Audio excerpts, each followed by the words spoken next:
Hello mga ka-trip, what's up? Welcome back to my channel, ang Rans MTV. Ito po ang inyong abang lingkod, si Kuya Rans, ang magbibigay sa inyo ng kakaibang istorya, karanasan, magbibigay sa inyo ng kakaibang kwento, kaalaman at ngiti. Nanaway sa bawat video vlog na aking pinopost, kayo'y aking napapasaya. Welcome back to my channel at kung bago ka pa lang sa channel ko, so please mag-subscribe ka na and hit the bell for notification para ma-notify ka ni YouTube sa lahat at latest video vlog na pinopost ko.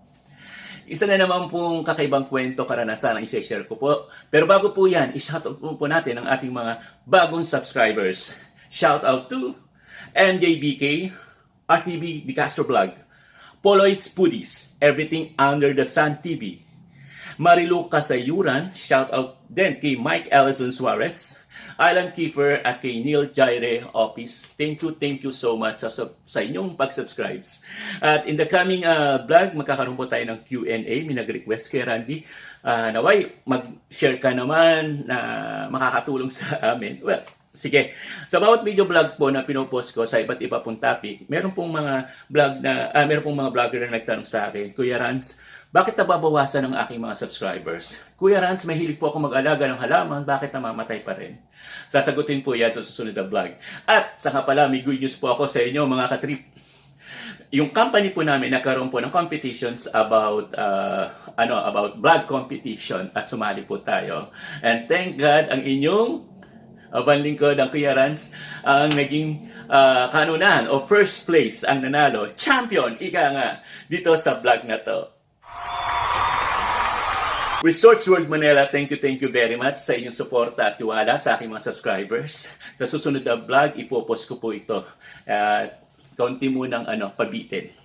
Kaya, heto na, i-share ko po sa inyo ang isa na naman pong kwento kasama ng aking grupo. Kami po'y umakyat ng iba't ibang bundok.